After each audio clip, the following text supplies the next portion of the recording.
Background. Soft drinks are somewhat acidic. Along with carbonation, carbonic acid, many soft drinks contain citric acid and/or phosphoric acid. Fruits and fruit juices also contain acids such as citric acid, oranges and other citric fruit, tartaric acid, grapes, and malic acid, apples. In this investigation, you will choose a soft drink and/or fruit juice and determine its acid concentration. However, I will have additional requirements for you in this lab as well. Depending on the beverage that you test, it may be possible to identify the acid or acids that are present in the beverage. Make sure that you take time to do your pre-lab. All right, let's get our iPad set up. We're going to click on graphical. All right. We want to get to our number. We're going to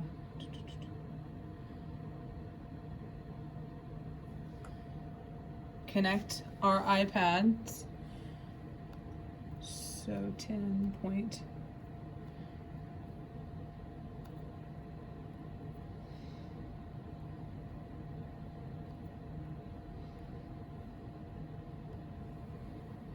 And hopefully it connects.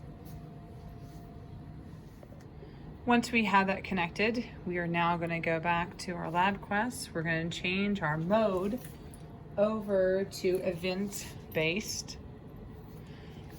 So just to remind you how you do that,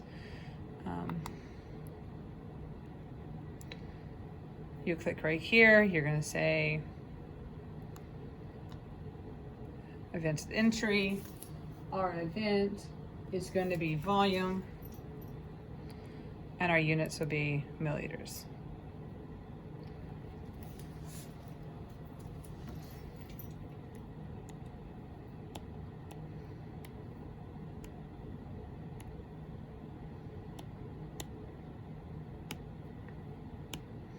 And once you have that, then we have our technology set up, ready to go.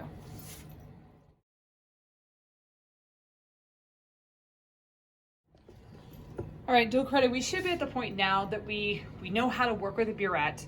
We know that we've got to run water through there first, make sure that the stopcock actually works. It will open and close like we need to. And then once we have that, we're gonna put our base into it. We're gonna run with the 0.1 molar sodium hydroxide as our known in our burette. Every single time, you're going to be putting 0.1 molar sodium hydroxide into the burette. So a few reminders about working with a burette. We always have a trash beaker down below to catch overflows or to catch when you forgot to actually close off your burette. Our funnel should really stay at the top, okay? Some of you, your burettes, you're gonna have to lift this up so that you can make sure that you're actually on zero. And the last thing is to make sure that you do look straight on that burette to make sure that it is actually at zero. Okay, so just a few little housekeeping when it comes to burettes.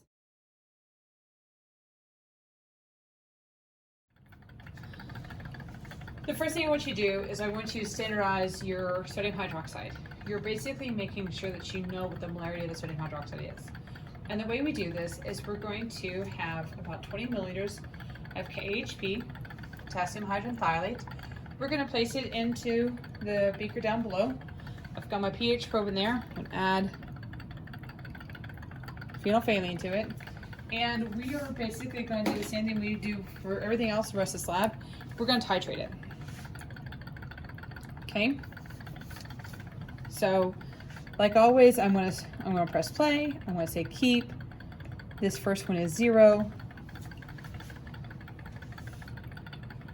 And now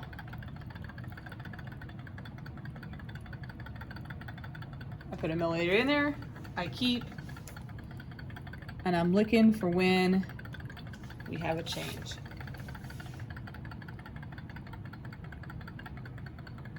So that's gonna be 2. And continue this until we get our final change.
Okay, so a little bit on the dark side for this. Just keep in mind, I slipped on the burette. You want to have a little bit lighter pink here as your end point, right? Once you have that, make sure you save that, because that information is going to tell us what the molarity of your solution is for the rest of the lab.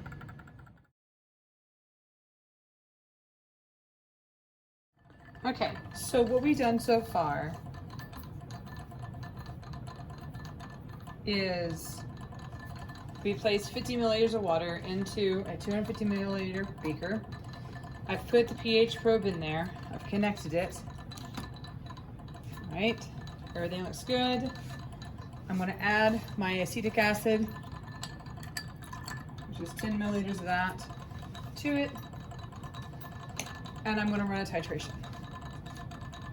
Okay, you want to, if you have access to a magnetic stir, you want to stir it. If not, you're going to have to have someone stir as fast as they can while the other person is going down. I would recommend going down at least 1 milliliter each time and marking that. Okay, so we're going to press play. We're going to keep our first number, and it should prompt me to put that in. We're going to say okay. And now I'm going to add my first milliliter.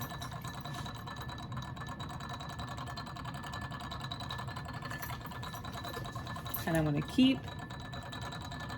That's now 1. Okay.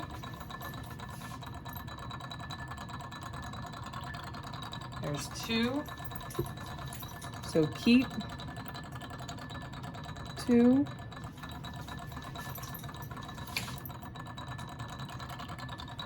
There's my third.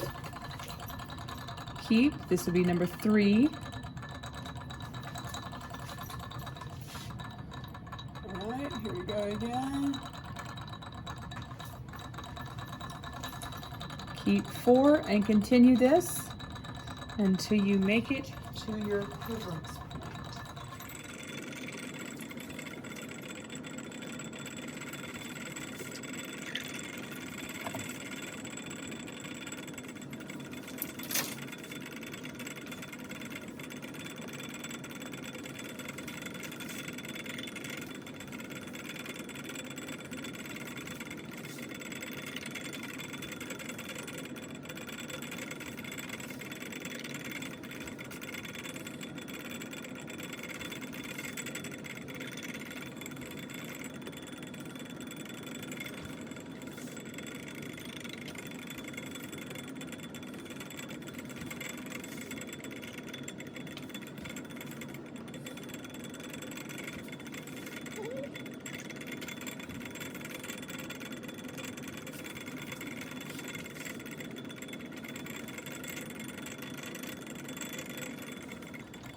Okay, you see I've got this nice spike right here. This is leveled off.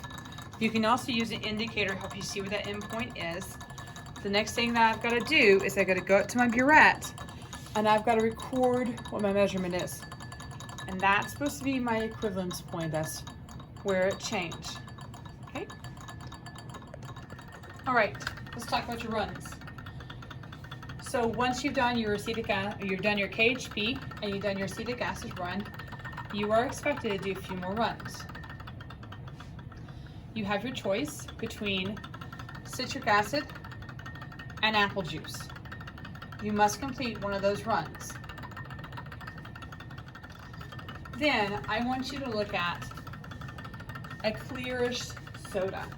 So a lemon lime, a pineapple, maybe I have a grapefruit, but it's somewhat clear, right? And you're gonna do that run. And then the final run that I expect you to do for this lab is looking at coffee versus a dark soda, like a root beer or a Dr. Pepper or a Coke or something like that. I want you to be able to have all of those graphs because we want to compare those and find out what's going on and what can we learn from it. And I also want you to be able to share the information together. Disposal, we're working with something that's basically a little bit above water. When you get done with your titrations, you can simply dump those down the sink. And we're going to talk about your results, and hopefully you're remembering a little bit about acid bases and you're getting much better at titrations. All right? Great job. Live long and prosper.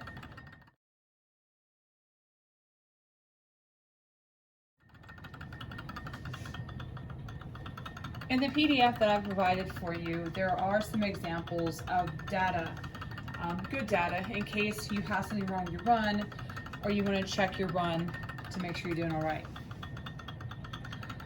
Also, there is some sample calculations in there as well, and we're going to talk about how do you take your graph, and we're going to have to be able to take the derivative of the graph to get some more information. So make sure that you actually have data saved onto your iPads, and also make sure you get screenshots as a backup, but we really want to have that file to work with throughout this lab.